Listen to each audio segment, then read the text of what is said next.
Justícia. Tot això del grup, quan parla del grup, objectivament identificable, a veure, tampoc m'hauríem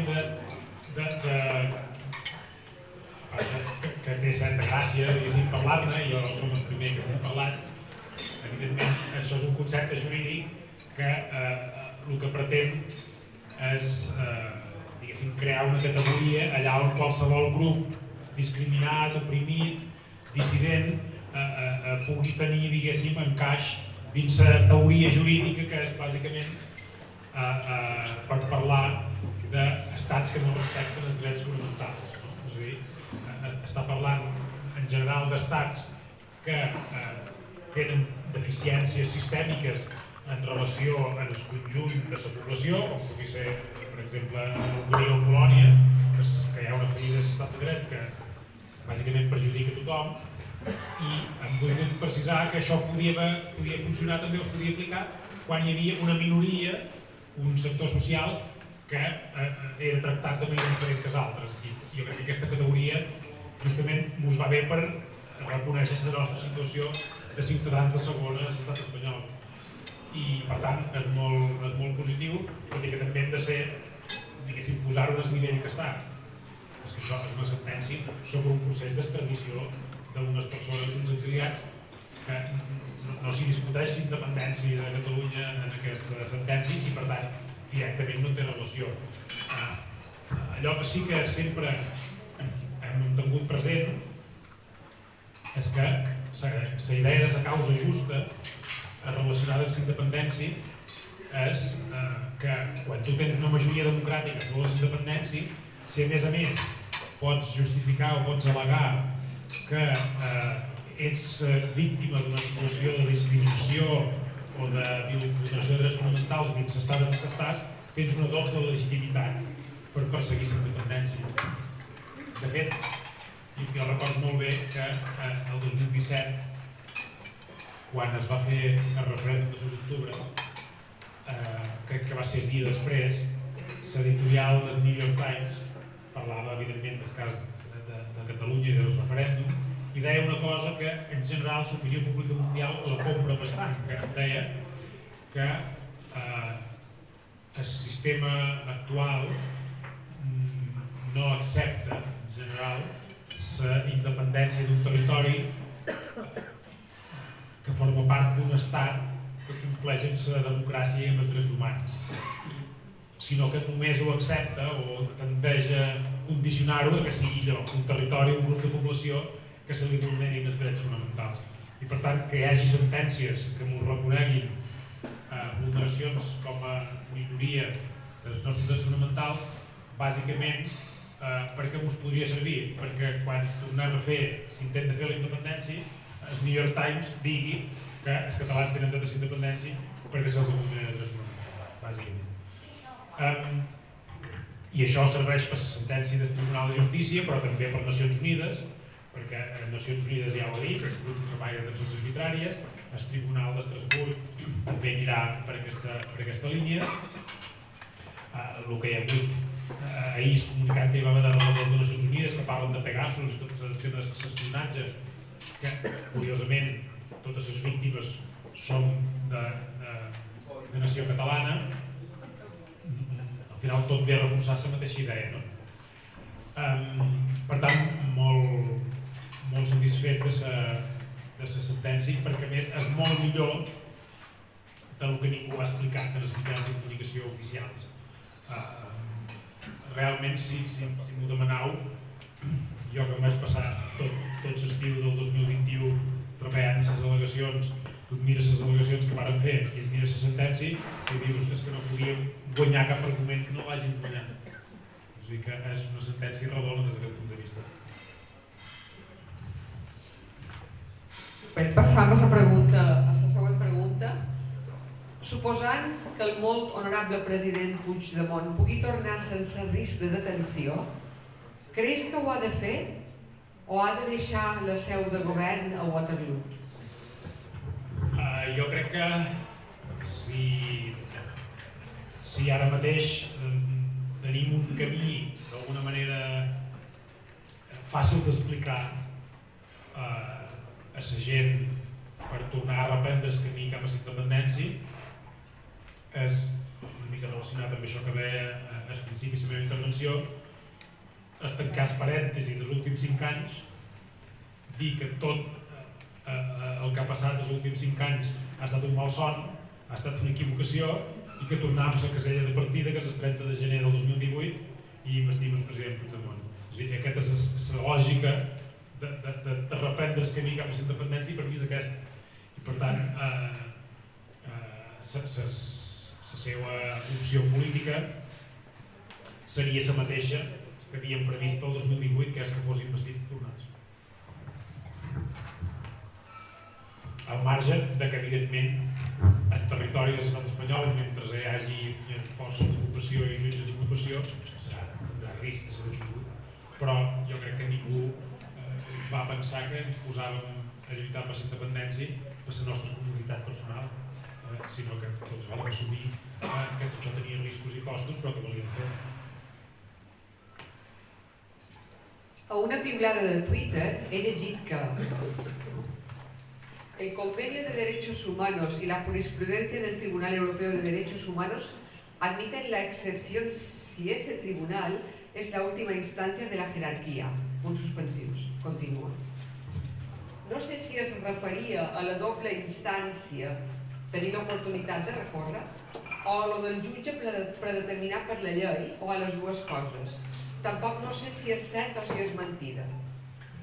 Bé, això és una pregunta molt tècnica, però és correcta.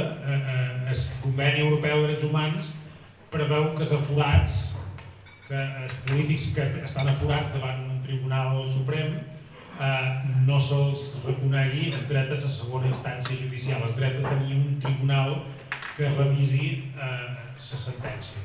Això està previst en el Tribunal de Drets Humans, que, diguéssim, en caràcter general per tots els ciutadans reconeix el dret de tota persona condemnada en un judici penal de tenir un tribunal superior que revisi les apel·lacions. I això, hi ha una clàusula en el Conveni de Drets Humans que preveu que pels aforats, per les persones que ja els jutja un tribunal suprem, que és la màxima instància, no hi hagi un tribunal superior que ho revisi. Això és així, però també és veritat que el Pacte Internacional de Drets Civils i Polítics, que és el Conveni de Drets Humans de les Nacions Unides, no té aquesta excepció i, per tant, no es pot aplicar tècnicament això que diu el Conveni de Drets Humans, ha de prevaldre l'altre, el Conveni de les Nacions Unides, que sí que garanteix en tots els casos el dret a tenir una segona instància i una apel·lació davant qualsevol condemna. Fins a quin punt el poder polític intervé dins les sentències judicials? Jo sempre he dit que en el cas de l'estat espanyol no hi ha un problema d'independència dels jutges. El problema és una anàlisi que no ens permet entendre el que passa si ho limitam a dir que els jutges no són independents, perquè a vegades el que passa precisament és que són massa independents els jutges, en el sentit de que no tenen raons de res i apliquen no la llei sinó la seva pura voluntat i la seva ideologia política. I per tant, quan un jutge està polititzat, quan un jutge té una agenda política, ser independent no és una gran cosa. Per tant, perquè vol dir que ningú el pot fiscalitzar, ningú el pot controlar el que fa i pot prevaricar, pot cometre excessos de tot tipus sense límits. En el cas espanyol, el problema de la justícia no és que intervenga el poder polític, sinó que els jutges són el poder polític.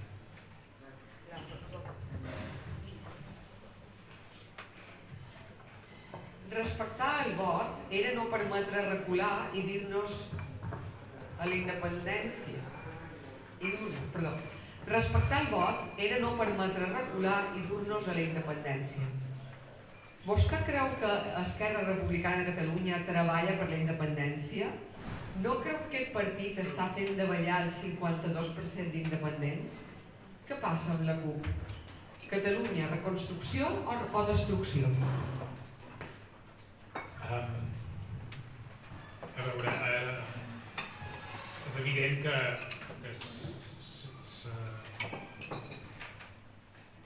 la força que tenia el moviment independentista era tota la capacitat de mobilització que tenia, la capacitat de marcar l'agenda política, marcar el discurs polític i, d'alguna manera, empènyer els partits polítics tots a anar cap allà on volia la gent. Esquerra Republicana avui té una...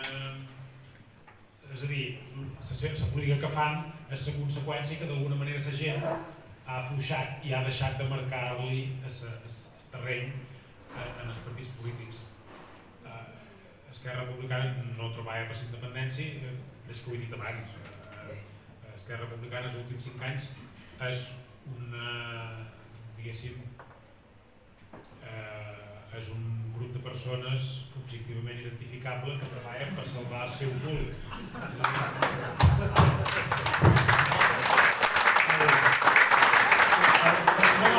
Per salvar-se d'anar a la presó i sortir que hi són. És a dir, l'única prioritat política que han tingut els últims 5 anys ha estat mantenir els vots, mantenir els càrrecs i mantenir el poder i sortir de la presó i no entrar-hi més. Això és superior, és impossible de refutar. És a dir, jo des de dins i des de fora, ho he vist des de dins i ho he vist des de fora, l'opció ha estat que no vagi ningú a la presó i que puguem sortir els que hi som. I tot ha estat subordinat en aquest interès des del dia 28 d'octubre del 2017. I la CUP és un moviment molt... Justament avui esmorzant amb una companya de feina que havia estat a la CUP i que havia estat en els moviments estudiantils que llavors van acabar integrats a l'entorn de la CUP i això. Parlàvem una mica del curiós d'aquesta formació política que té un aspecte molt, si voleu, en dèiem com molt identitari, molt expressiu, és a dir, que hi ha gent que no està en aquell grup o que no fa política en aquell grup per transformar la realitat, sinó simplement com una qüestió estètica o com una qüestió merament expressiva d'un sentiment, d'unes formes de vida, d'uns valors, però que no forma part del seu programa polític aconseguir res, sinó que és simplement d'alguna manera expressar uns valors que són el que avui en diria més postmoderns, no més postmaterialistes. Em diuen, no? Allò que popularment en diuen postureig, sí. A veure, ara la gent no fa preguntes, diguéssim, perquè fos que espera respostes crítiques, però també és veritat que hi ha gent patriota, hi ha gent militant, hi ha gent que ha fet, diguéssim, molta feina pel país de manera desinteressada a tots els partits polítics. Vull dir, Esquerra Republicana, jo he set fa més de 20 anys, però jo vaig ser militant d'Esquerra Republicana, els he votat moltes vegades i m'han decebut altres vegades. De totes maneres, hi ha una cosa que encara estic, després que farà prop de 30 anys que tinc dret a vot, encara puc dir que no he votat mai cap partit que donés suport al govern de Madrid. És a dir, que ni uns ni els altres mai els he votat quan donaven suport al govern de Madrid. I per tant, això encara és una marca que ningú pot retreure. Jo que em diuen Convergent, jo he votat en la vida, mai he votat Convergència i ara tots em diuen Convergent. Però perquè vaig ser membre de Junts, sense ser... Bé, de fet, vaig ser càrrec de Junts sense ser-ne afiliat. I d'Esquerra sí que em vaig ser, però vaig deixar-los de votar cada vegada que van fer aliances estranyes o van fer tripartits i pactes a Madrid que no compartia. Però jo per tot allà on vaig, que trobo bloc independentista picant pedra. Tots ells alguna vegada han votat la CUP, tots ells alguna vegada han votat Esquerra Republicana, alguns venen de Convergència. No és cap mal, ni estic mal parlant globalment de tota la gent que ha votat o que ha participat d'aquest partit. Estic segur que tots els que som aquí, molts han votat, han simpatitzat o han estat afiliats en alguns d'aquests partits i per tant no vull fer tampoc una crítica absoluta, sinó que evidentment hi ha molta decepció. Aquestes perquè realment ara mateix no es veu que ningú estigui fent la feina que toca. Tampoc Junts, ara mateix Junts en el Parlament. Jo vaig decidir deixar el meu escó de diputat que quan em van proclamar no prendre possessió perquè vaig veure que Junts investiria un govern que no es portaria o no us ha portat. Per tant, també mereixen una crítica dels Junts. Què passarà amb tota la gent que se sent enganada i que ja no votarà ni Junts, ni Esquerra Republicana ni CUP? Seguint amb el tema. Això segurament la gent que se sent enganyada perquè han provat de votar tots els partits i ara no en veuen cap. Jo som un d'ells, que ara mateix sigués eleccions jo no sabria ni votar. Primer, jo crec que és una cosa que la dic sempre i crec que és molt important de recordar-ho. Ara és que som aquí, la majoria m'imagino que deveu ser socis de l'assemblea, i si no tenim l'oportunitat de fer-vos, és perquè divendres a la nit molta gent té altres coses millors que fer, mirar alguna sèrie de Netflix o mirar-se un partit de futbol o anar-se a fer un gin tònic amb els amics i nosaltres estem aquí ajuntant-se amb gent per afinitat política, pensant en com hem de fer un país lliure i aconseguir la reunificació dels països catalans.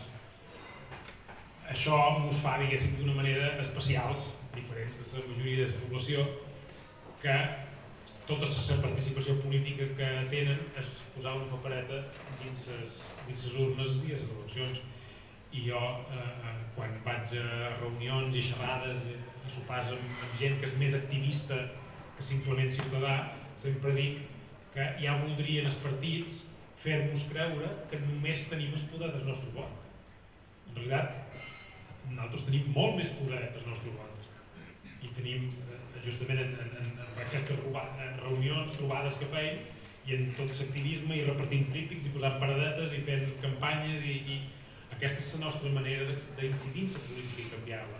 Per tant, jo aspiro a que, via mobilització, via organització, via discussions, conferències, debats amb altra gent, acabarem transformant les opcions polítiques que hi ha a les pròximes eleccions i quan arribi el dia n'hi hagi alguna que es pugui votar.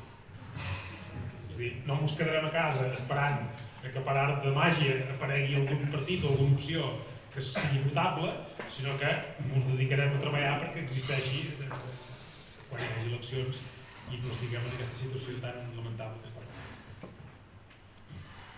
I en la mateixa línia, efectes de les discrepàncies polítiques entre Esquerra i Junts i conseqüències per a l'independentisme de Catalunya. No, jo amb això sempre intent fer una lectura optimista, és a dir, sense partits no hi ha democràcia, és a dir, els règims democràtics es basen en l'existència de partits polítics diferents. En el cas, diguéssim, si voleu, podríem arribar a un cas en què hi hagués un únic partit independentista que aglutinés tots els votants independentistes, però igualment hi hauria un partit o dos o tres que estiguin en contra de la independència i per tant seguiria havent-hi partits diferents i seguiríem funcionant en base a partits polítics. Això és l'essència mateixa de la democràcia. En el cas del Principat de Catalunya, l'existència de diferents partits que competeixen entre ells, que es barallen entre ells, abans del 2017 era una cosa bona, era un factor positiu per fer avançar el moviment independentista. independentista, perquè els partits es baraven a veure qui era més independentista. I si es baraven a veure qui és més independentista, jo m'agrada que es baraven. Vull dir, no és dolent que es baraven per competir, per aconseguir més vots en base a demostrar que ets més fidel i més compromès i més determinat en la lluita per la independència. Això és una lluita partidista en positiu. I el problema ara és que no sap per què lluiten, que lluiten per veure qui té més cadires i més quota de poder, però no estan lluitant per la independència. Per tant, d'alguna manera s'estan destruint unes altres purament per poder. Però quan tornem a dominar els carrers, a dominar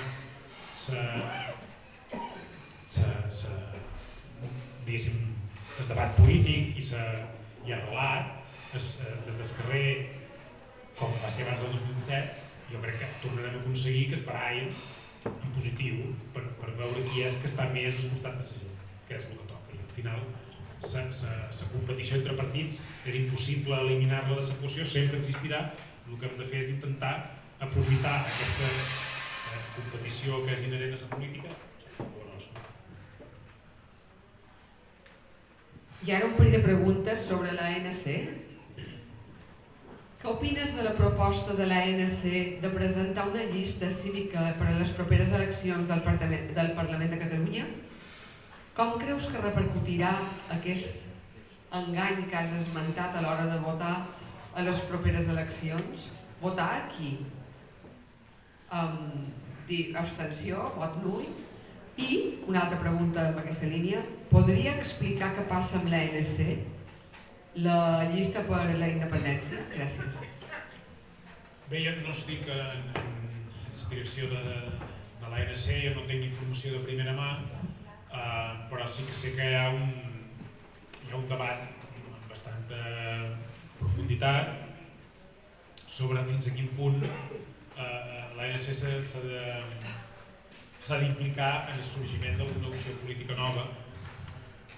A veure, al principi, o en el seu moment, la idea d'una llista cívica es va posar damunt la taula quan es feien les negociacions que van donar lloc a Junts pel Sí, la coalició de Junts pel Sí. Vull dir que la idea inicial de la llista cívica és una llista unitària, és una llista que intenti apel·lar o reunir tots els independentistes junts en una única candidatura. La idea original de la llista cívica és aquesta, que els partits fan una passa endarrere per confluir tots en una candidatura única, independentista, que tothom la pugui votar. Per tant, aquesta és l'ideal, aquesta és la proposta de màxim de l'ANC. Després has de ser conscient que ni quan es va fer Junts pel Sí es va aconseguir, perquè la CUP va anar per lliure. Per això ara hi ha discussió de fins a quin punt es pot fer una llista dita cívica que pugui sumar i pugui aportar, diguéssim, un factor positiu de mobilització, d'atreure els altres partits cap a propostes més independentistes, cap a adoptar compromisos més ferms per avançar i pugui tenir un paper eventualment en el Parlament també per arrossegar els altres partits a fer propostes més ambicioses. En realitat, la idea de la llista cívica també es basa en que en un món ideal no hauria de ser necessària, perquè hauria de fer reaccionar els altres partits per tornar-se a centrar en trobar la via cap a la independència més ràpida possible.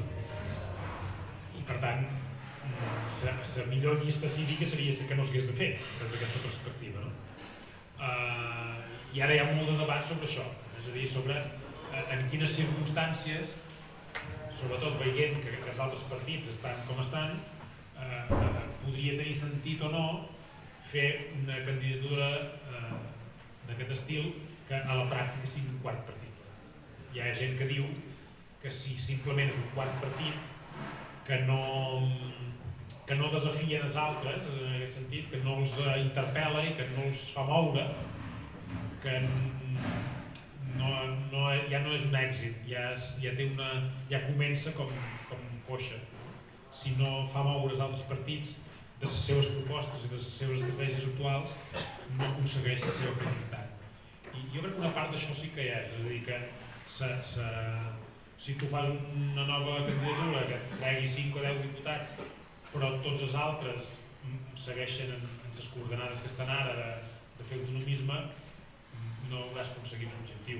És a dir, l'objectiu és fer moure els partits d'aquesta situació d'immobilisme que estan ara. Però bueno, ara s'ha anunciat que el mes de març hi haurà la conferència aquesta del moviment independentista, que l'ANC ha interpel·lat a totes les entitats sobiranistes civils que participin, i el debat just ha començat i per tant encara s'ha de parlar molt i s'ha d'analitzar molt aquesta situació i no hi ha cap decisió presa ni cap conclusió d'aquest debat. Següent pregunta és més un comentari a partir del qual comentar. Els joves del tsunami han romàs escalivats i sembla que ja passin de tot. Bé, jo no... Escalivats sí, supos que tots els que han rebut via repressió o via, diguéssim, cops de porra dels Mossos directament, intentes que la pròxima vegada no agafin a tu, no? Però jo crec que hi ha una cosa que no sé si tots en som conscients, evidentment és molt òbvia i per tant no descobriré res, però que el jovent que avui, jo ho veig a la universitat, jo faig classe a primer de carrera i la faig el primer trimestre, que tot just acaben d'entrar els estudiants i la primera assignatura que fan és una de les assignatures que faig jo. I clar, una vegada he fet els comptes, ara som el 2022, els al·lots que comencen a la universitat el 2022 han nascut el 2004. Tant vol dir que quan va començar el procés d'independència tenien 5 o 6 anys. I que en la seva vida, diguéssim, des que tenen record del món que els envolta, es parla de la independència, es fan manifestacions per la independència, i està el país ple d'estelades i pancartes. Per tant, jo puc imaginar que si aquest jovent té una mínima, diguéssim, consciència o impuls de rebel·lia, no vegi com una cosa rebel apuntar-se en això, que veuen els pares i els avis i tothom amb aquesta història tota la seva vida adult, tota la seva vida, diguéssim, cap a la majoria d'edat. Per tant, jo ho veig això, parlar de la independència els avorreix. Parlar-ne els avorreix i desconnecten, però també perquè la gent jove és molt d'immediatesa, d'impulsos immediats i de respostes immediates. A les xerrades independentistes que hi havia abans de l'1 d'octubre tampoc hi anaven joves. És que no hi vagin ara, és que no hi anaven abans. Per què? Perquè no tenen... El jovent avui en dia no va a un sopar com nosaltres ara aquí, que estan 4 hores, un rato xerrant, després menjant i tot això. El jovent no és el seu estil de vida. Ara jo també us he de dir que els mateixos estudiants que quan els vaig veure entrar a l'aula i quan començaves a parlar de tot, veies que ja percebies que el tema nacional, el tema de la identitat, el tema de la independència eren refractaris i no els agradava ni parlar-ne, i quan sortia el tema a la classe ningú obria la boca. També és veritat que després, quan hi va haver el tsunami, Saulus va quedar buit, van desaparèixer tots. Per tant, la meva conclusió és que de discursos no en van, no els interessen, però sí acció, sí. I de fet, el tsunami no els va deixar tan escalivats com per no sortir com van empresonar en Pablo Hasél, que va tornar a haver-hi un tsunami de joves en els carrers. Per tant, la meva visió d'això és que que hi ha unes diferències generacionals molt grosses dins tot l'independentisme. Bàsicament, són com 3 generacions, hi ha 3 partits i hi ha 3 generacions una mica, i cada partit pareix que representa una generació diferent, però a la vegada quan es passen coses, totes aquestes diferències generacionals es queden en un segon pla, i sobretot el jovent sempre hi ha set 7 d'octubre, hi ha set amb el tsunami i tornarà a ser quan faci falta. I l'11 de setembre, que hi havia una gentada en aquesta manifestació enguany, hi havia una bona quantitat de joves, a més, molts de joves a la manifestació de la Diada enguany, com cada any, n'hi ha hagut molts. Haurà après el poble català que la revolució de les rialles i els lliris no és possible enfront del regne d'Espanya? Segurament hem après moltes coses. Ara, jo tampoc diria que la revolució com la varen fer no sigui una bona idea o no funcioni. És a dir, la revolució de les rialles va funcionar. Va transformar el país, van començar, recordeu com ho deia abans, van començar que hi havia un 10% d'independentistes en el Principat. I en la revolució aquesta de colorins, que a vegades s'ha dit, hem aconseguit arrossegar tota una majoria social a l'independentisme. I a la vegada van aconseguir transformar tot el mapa polític, i van aconseguir transformar els programes polítics, i van aconseguir jubilar tot el pujolisme, i van arribar gent nova en el lideratge polític, i partits que es van dissoldre, que es van refundar. Tot això va ser precisament la conseqüència de tenir milions de persones en el carrer cada any. I la mobilització sempre ha de ser contundent. I jo sempre dic que pot ser contundent de dues maneres.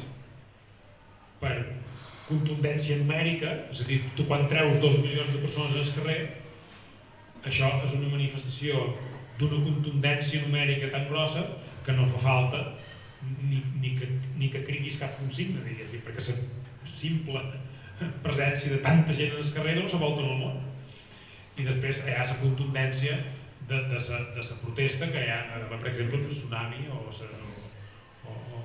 Urquinaona, allà quan hi va haver les sentències, que hi va haver una contundència de la resposta que hi va haver des del carrer cap a la violència policial, etc. Això és una altra contundència d'una altra classe. I al final totes les manifestacions contundents són vàlides i tenen conseqüències.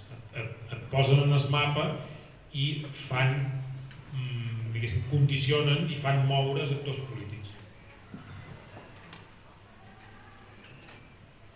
De fet, perdona, la diada de l'11 de setembre va ser una diada de colorins i de rialles com totes i va fer caure el govern. Vull dir que jo crec que no es pot negar que serveixen d'alguna cosa aquestes manifestacions.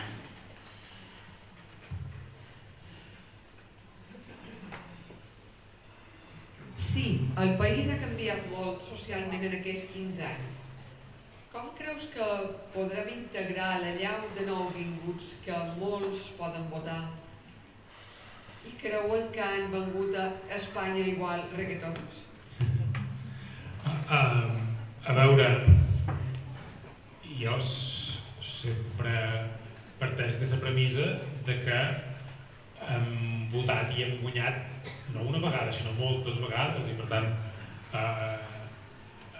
en el Principat hi ha una majoria independentista acreditada electoralment i acreditada en referèndum i en consultes nacionals, i per tant a mi no em preocupa la qüestió demogràfica des del punt de vista electoral, perquè els resultats electorals són els que són. I evidentment la millor manera de fer un país integrador i de fer un país atractiu per tothom és fer independència. Per tant, si tenim la majoria social per fer independència i la feim, llavors es tracta de ser, diguéssim, uns bons governants i fer un país decent per tothom i, evidentment, interpel·lar que tota la gent nouvinguda se senti part d'aquest país i se'l faci seu.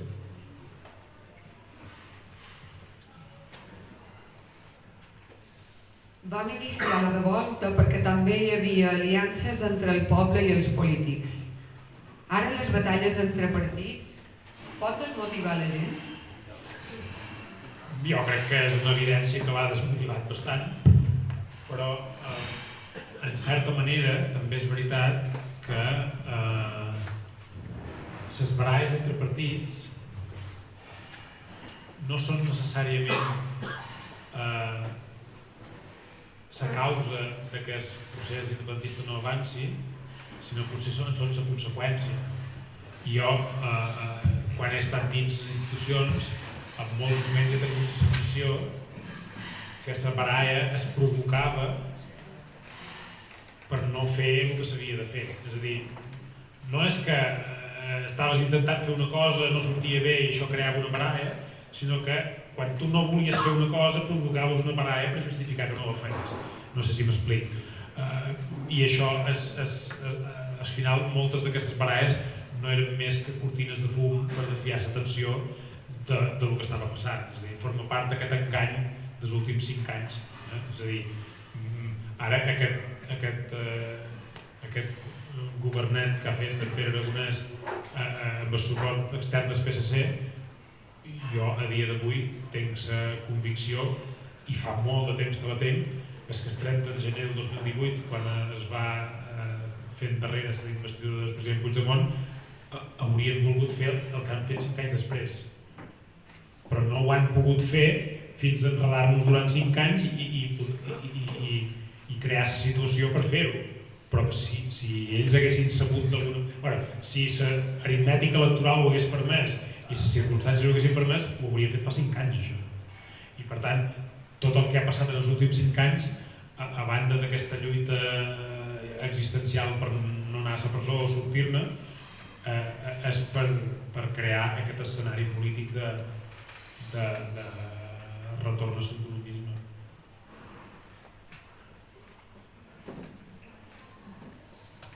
Gràcies, Josep, per la teva actitud. Saps què va passar recentment amb el tsunami? Ens pots fer 3 cèntims? I 2.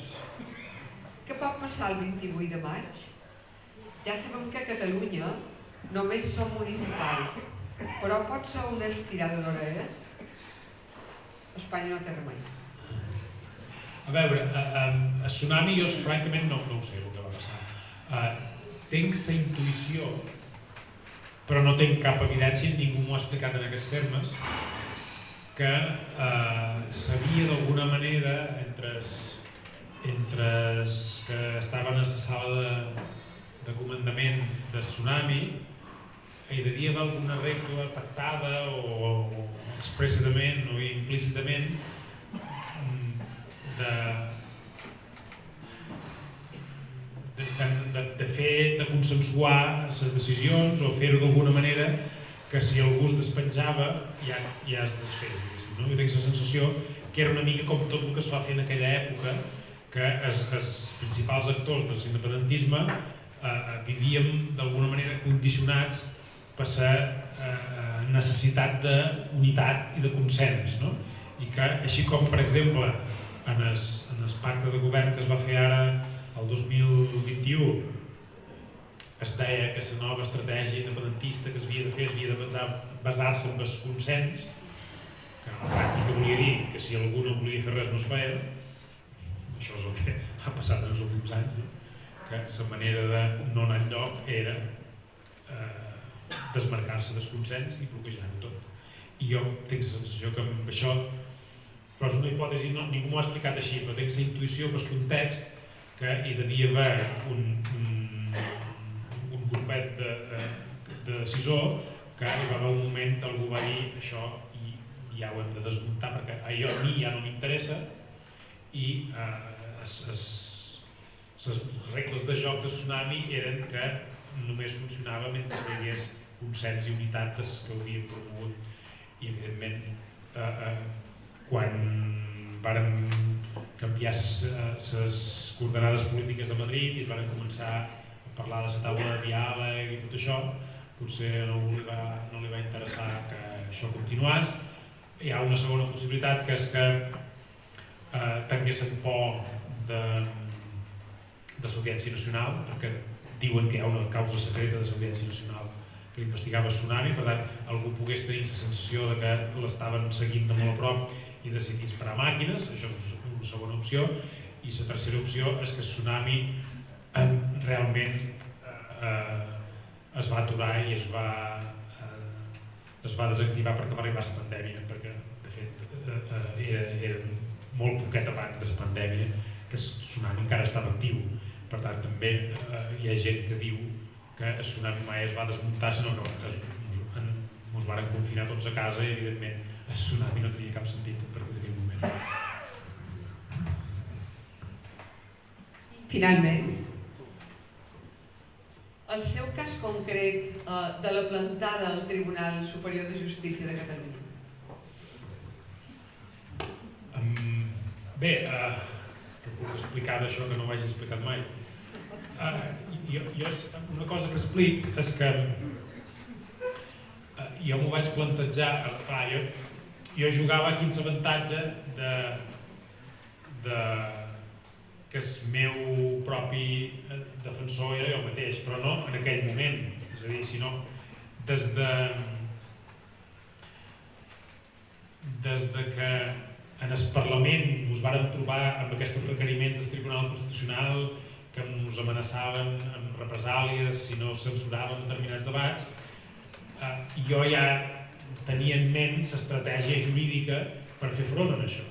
És a dir, quan varen arribar els requeriments, els primers requeriments del Tribunal Constitucional, jo ja vaig desplegar una estratègia de recursos contra el Tribunal Constitucional per denunciar aquesta forma de repressió cap al Parlament i que d'alguna manera tota l'estratègia jurídica abans del judici, tot el camí que arriba fins al judici és una estratègia que l'he concebut jo mateix de la meva faceta de jurista. Per tant, quan arriba allà és una mica la culminació de tot un itinerari que ja l'he anat jo mateix pensant i he tingut molts anys, diguéssim, per pensar-hi.